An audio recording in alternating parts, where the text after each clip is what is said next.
Bien, allez c'est parti, on va jeter un petit coup d'œil à ce qu'on va faire pour le cours prochain et revenir un petit peu sur les masques de filtrage et toujours pratiquer le même principe, masque de transparence, masque de filtrage de manière non destructive de façon à conserver nos originaux intacts. Donc le but ça va être d'obtenir cette image-ci en utilisant ceci et ceci. Et en modifiant, vous le voyez, les couleurs, mais pas sur l'ensemble de l'image, mais sur certains éléments. Pour ça, je vais utiliser, parce que je suis en test par rapport à l'outil de sélection plage de couleurs qu'on utilisait dans Photoshop pour ceci. Et dans Krita, j'ai pas réussi à obtenir la même finesse dans la sélection. J'ai vraiment un crénelage, des petits escaliers comme ça. Et j'ai pas réussi encore à solutionner ça. Donc j'ai été chercher du côté des versions à venir de Krita pour tester ça. Le résultat est déjà bien meilleur. Donc il y a une évolution de ce côté-là. C'est bon signe. C'était la petite faiblesse enfin à mon sens, de la version précédente qu'on utilise au cours. Il n'y a pas de grande différence. Pour rappel, donc sur le site de Krita, vous avez ici le lien pour télécharger la version 4.4.8, qui est la version qui est installée sur les machines à l'école et probablement chez vous, moi que j'ai ici, voilà. Vous pouvez aussi télécharger, je l'avais utilisé au cours, la deuxième version bêta de Krita 5, donc de la version à venir. Maintenant, elle n'est pas facile à trouver, il faut taper second beta Krita dans Google, etc. Et en fait, ici sur le site de Krita, dans l'onglet téléchargement, vous avez ce qu'ils appellent les nightly builds, c'est en fait les tout derniers développements de Krita, donc ils sont mis à jour, là pour le coup au jour le jour. Avec pour cette version-ci, Krita Next, un risque d'instabilité plus grand, puisque voilà, il va y avoir des nouvelles fonctionnalités implémentées et donc un plus grand risque de bug, mais j'en ai pas encore vu, mais je découvre ça avec vous. Et si vous tapez nouveauté Krita 5, est-ce qu'on va tomber sur quelque chose? Voilà, Krita 5 release notes, et là on devrait avoir voilà les prochaines améliorations pour Krita. Donc vous avez ici une liste de ce qui va venir, et donc c'est et notamment concernant l'animation ici. Donc voilà, jetez-y un petit coup d'œil. En tout cas, sachez que je travaille avec ça ici. Mais il n'y a pas de problème, vous pouvez faire ça avec la 4.8, mais je teste de mon côté.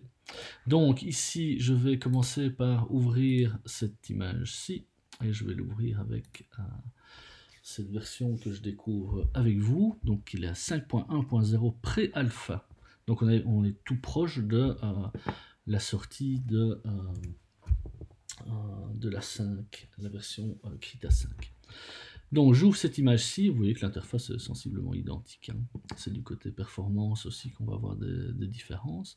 Je vais venir apporter là-dedans directement cette image-ci. Je vais l'insérer, oui évidemment c'est en anglais, en tant que nouveau calque. Je vais mettre ça ici, je vais laisser ça assez grand. On sait qu'on va avoir besoin d'un masque de transparence ici, puisque voilà, on va devoir rendre tout ceci transparent. Pour sélectionner ceci, vous voyez qu'on a 1, 2, 3 couleurs qui sont quasi chaque fois des aplats. Et pour ça, on va utiliser cet outil-ci, qui est l'outil de sélection par la couleur. C'est comme ça qui s'appelle dans Krita. Et on va garder ici nos options d'outils, nos pré-réglages d'outils. On a une fenêtre comme ça qui devrait être sélectionnée. Et notamment, ce qui va nous intéresser, c'est ceci. Alors bon, ici, c'est en anglais fuzziness, mais c'est imprécision. Hein. Dans votre interface en français, ce sera noté imprécision. Dans Photoshop, on parlera de tolérance, mais c'est la même chose. En fait, avec ma pipette, je vais aller taper dans mon image et sélectionner une teinte particulière, une couleur particulière. Et il va me sélectionner tous les pixels de cette couleur-là, ou plus précisément tous les pixels plus ou moins proches de cette couleur-là en fonction de mon degré d'imprécision que je lui aurais indiqué. Donc si je viens lui indiquer une imprécision très basse et que je tape dans le jaune, eh bien vous allez voir que je vais sélectionner uniquement ce qui était jaune dans mon image. Mais si je viens augmenter l'imprécision jusqu'à, je sais pas moi, 30, et que je retape dans le jaune, eh bien vous allez voir que du coup on a aussi l'orange, puisque voilà, on s'est écarté du jaune, mais il y en a dans cette couleur orange, et donc il la prend aussi. Il faut toujours un petit peu aller à tâtons, comme ça, tester, regarder, essayer de trouver notre limite et ce qui nous convient. Mais voilà, ici, alors je pourrais peut-être encore monter. Voilà. On verra que dans ma sélection, il va me prendre aussi fatalement ce qu'il y a ici au milieu des fleurs, puisqu'il y a du jaune, mais c'est pas grave, hein, puisqu'on va tout faire sur nos masques, donc on pourra toujours venir récupérer ça. Par contre, il m'a pas pris le vert, et vous voyez que donc j'ai toujours ma pipette qui est ici. J'ai tapé une fois dans le jaune, mais je pourrais étendre cette plage de valeur si je venais appuyer sur Shift. Ici, vous voyez que j'ai un petit plus à côté de ma pipette. Et si je clique ici dans le vert, voilà, eh bien il va ajouter cette couleur-là à ma sélection. Et normalement, ici, on devrait s'approcher de ce qu'on cherche, ou tout du moins ici, comme d'habitude, du contraire de ce qu'on cherche. Mais ça, on l'a vu, il suffit de faire un petit commande I sur le masque, hein, pas sur l'image, pour venir intervertir la sélection, et on va zoomer un petit peu pour voir un peu ce que ça donne, et ça a l'air d'aller ici. Alors ça, ce sera intéressant, c'est que comme on l'avait vu avec la bordure de nos arbres avec l'Empire des Lumières, ici on avait un fond qui était très très clair, très lumineux, et on vient mettre notre image sur quelque chose de gris et de plutôt sombre. Et donc on va avoir cette petite limite qui, vous allez voir, on va pouvoir se débrouiller avec ça normalement, notamment avec les masques de filtrage, pour venir un petit peu tromper nos yeux. Donc c'est pas trop inquiétant. Quand vous avez des choses comme ça, il faut chipoter, il faut bricoler, il faut essayer de s'en sortir. Il n'y a pas une seule recette, donc chaque fois les solutions elles dépendent du type d'image qu'on a et de ce qu'on veut faire. Ici on a déjà effectivement toute une partie du boulot qui est fait. On a bien notre masque de transparence qui est là, et donc on va s'occuper de cette petite limite. Alors on aurait pu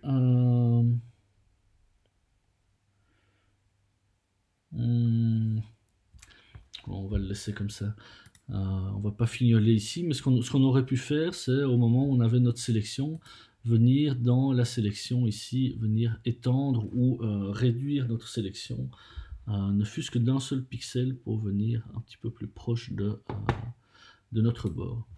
Mais ça me permet de vous montrer un cas particulier des masques de filtrage. Donc, pour rappel, je vais leur montrer d'abord peut-être très rapidement. On peut le mettre ici. Non, je vais le mettre au niveau de mon background ici. Donc, le masque de filtrage, on va le chercher dans ce petit menu ici en bas. Ici, c'est aussi en anglais, hein, Filter Mask. Vous avez aussi le Filter Layer. Alors, ça, c'est les calques de filtrage. un calque de filtrage, pour rappel, on en avait parlé au cours, il va s'appliquer à l'ensemble des calques sous lui. Donc il va venir se placer quelque part dans la pile des calques et il va s'appliquer à tous les calques qu'il y a sous lui par défaut. Si on est à l'intérieur d'un groupe, il va s'appliquer aux calques du groupe. Mais donc c'est comme si vous déposiez une feuille de transparent jaune par exemple au-dessus d'une pile de photos. Eh bien vous allez voir toutes vos photos jaunes en dessous mais pas celles du dessus.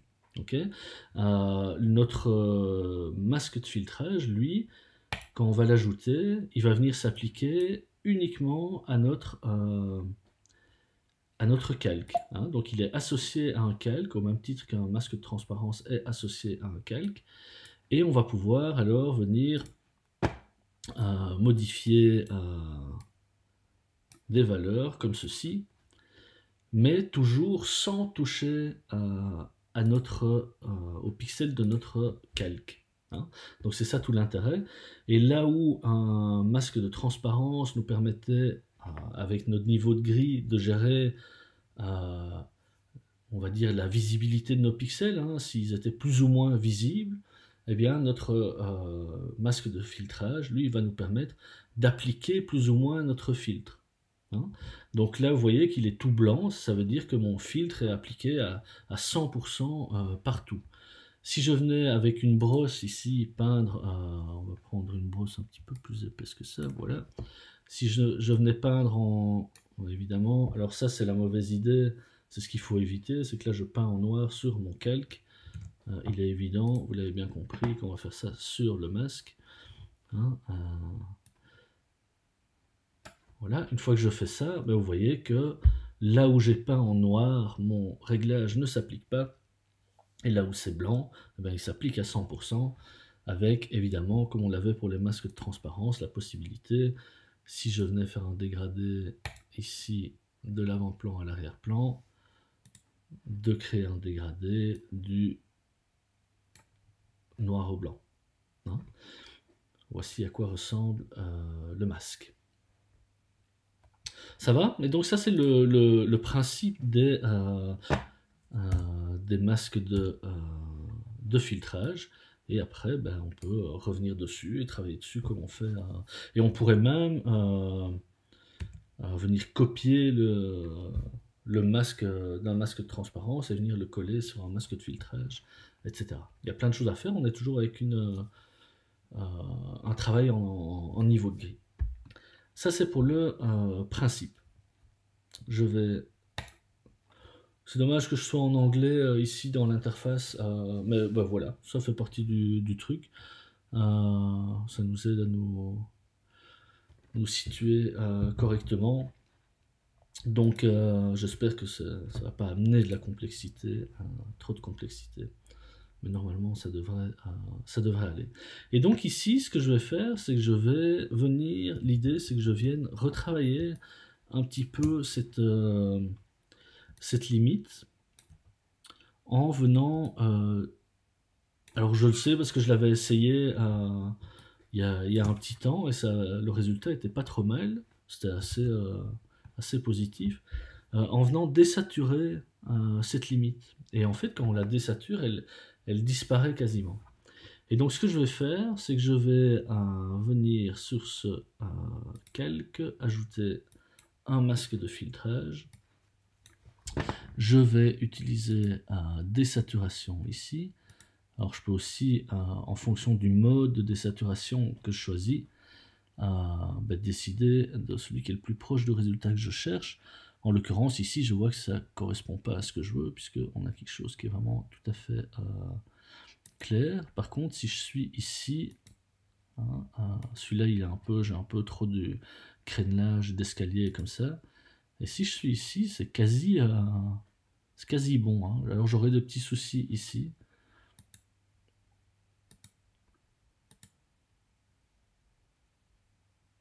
On peut prendre ça, par exemple. Ok. Alors, vous allez me dire très justement, ben oui, mais c'est bien, mais là, toute mon image, elle est noir et blanc. Hein, donc, effectivement. Donc nous, c'est pas ça qu'on cherche. Donc moi, je vais commencer sur ce masque de filtrage à peindre, à donner un gros coup de pot de peinture. Il est ici à gauche. Gros coup de pot de peinture noire, voilà. Et ensuite, je vais pouvoir venir avec une petite brosse, pourquoi pas diffuse d'ailleurs, comme ça. Et je vais venir peindre en blanc, c'est-à-dire je vais venir appliquer mon réglage, mais juste où je peins, vous voyez. Et je vais venir peindre juste sur le bord. Et là aussi, c'est votre œil qui va décider de ce qui est acceptable ou pas. Alors pour le coup, ici sur le bord, on pourrait le faire avec en travaillant la luminosité plutôt que la saturation. Voilà. Mais déjà en faisant ceci, ben, ça nous permet, vous voyez que ça nous permet déjà d'obtenir un résultat qui passe beaucoup mieux. Après, notre personnage, vous verrez, on va le mettre là-bas au-dessus. Et donc, idem pour ce qui est vert ici, ben, je pourrais aussi passer maintenant, évidemment, si je passe dans le bleu, voilà, c'est du fignolage, c'est pas tout à fait idéal, surtout ici, mais comme ça, vous voyez le principe. Ceci, je vais le réduire un coup, comme ceci. Voilà, on va le mettre comme ça. Et alors on avait ce personnage-ci qui avait une transparence comme ceci. Et pour ça, ben, on peut venir, par exemple, je ne vais pas montrer tout spécialement, mais surtout qu'il y a, comme je répète, il n'y a pas qu'une manière de faire, mais je vais aller sur mon masque de transparence ici, je prends, je ne vais pas prendre mon calendrier, par contre je vais prendre une grosse brosse très diffuse. Eh bien, il m'a fait sauter ma sélection, apparemment. Donc, une grosse brosse très diffuse. Je vais mettre le noir à l'avant-plan. Et je vais on va faire encore plus grande. Voilà, faire quelque chose comme ça. Qui effectivement va s'appliquer que dans ma sélection. Et d'ailleurs, je vois que vous voyez que j'ai encore on voit encore les pixels ici. Ça, c'est un signe que vous allez voir que mon noir n'est pas tout à fait noir. Hein, vous le voyez ici. Donc soyez attentifs. Hein, donc on va faire comme ça et ça va régler mon problème. Voilà. Donc votre œil doit voir ce type de choses. Je ne sais pas pourquoi c'était comme ça. Idem ici, j'ai une espèce de ligne. Bah, cette ligne, elle vient du fait que, je sais pas, je devais avoir une... je vais désélectionner. Un petit truc qui traînait. Voilà, voilà, voilà. Ça, c'est pas mal. Ok. Donc, manière de venir associer un masque de filtrage ou un calque de filtrage, c'est via ce menu-ci. Vous pouvez aussi le faire via le menu filtre ici. Par exemple, ajustement, mais même chose pour les flous, etc. Mais dans les ajustements, de venir à modifier, par exemple, teinte, saturation, luminosité. Si je viens faire ceci. Alors là, si je fais OK, eh bien, vous voyez, j'ai modifié les pixels de mon calque directement. Donc ça, c'est ce qu'on évite. Mais vous pouvez tout à fait venir par ici en haut, faire effectivement ceci. Et vous avez un petit bouton ici pour créer un masque de filtrage directement. Et si je fais ça, c'est la même chose que si j'étais passé par en bas. Il va venir me créer un masque pour mon filtrage. Et je vais pouvoir venir avec... bon là je vais le faire rapidos. sur mon masque, peindre en noir, grosse brosse, hein, pour que mon réglage ne s'applique pas à ceci. Il vaut mieux faire ça après avoir retiré l'escargot. Je ne vais pas vous expliquer comment retirer cet escargot.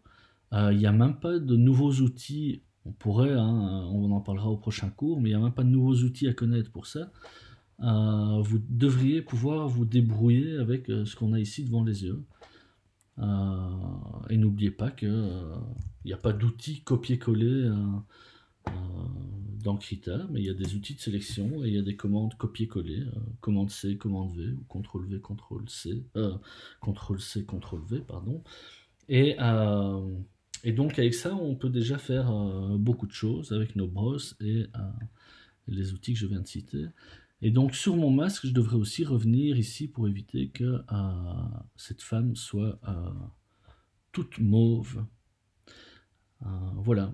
Bon, pour le corps ici, tout habillé de noir, ça ne changera pas grand-chose, hein, puisque c'est un réglage de couleur. Si on est quasi en noir, on ne verra pas la différence. Ça va? Idem ici pour nom, prénom, atelier. Vous pouvez écrire vos noms, prénoms et ateliers, mais sinon, essayez de supprimer ceci. Voilà.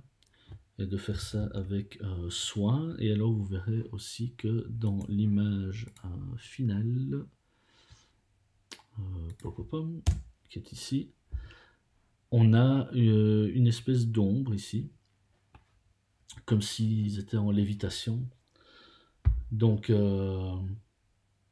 essayez de trouver comment faire. Voilà, il y a moyen, puisque c'est là. Mais il y a probablement plusieurs manières de faire, mais ça reste toujours la même chose, des pixels qu'on prend, qu'on manipule, qu'on efface un petit peu, qu'on copie-colle, qu'on floute, qu'on retourne, etc. Et donc essayez un petit peu de trouver une manière de vous y prendre pour ça. Et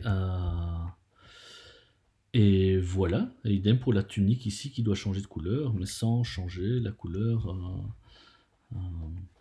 de la peau. Alors, vous voyez que la peau est noire ou quasi noire, hein, quasi désaturée, donc vous n'allez pas avoir de grandes différences, mais au niveau des yeux, de la bouche, des pieds, etc., vous allez avoir des différences de couleur aussi. Et donc ici, on pourrait revenir aussi sur le bord. Vous voyez que on a une espèce de bord un peu jaune comme ça ici. Eh bien, je pourrais aller sur mon masque de filtrage ici, qui est celui que j'avais utilisé pour les pieds, et venir bon, pour le bleu, c'était pas une super idée, mais en tout cas, tout ce qui concerne les bords du visage ou de la peau, ça peut convenir pas mal. Pour qu'on voit moins ce bord. Et sinon, on rajoute un autre masque de filtrage pour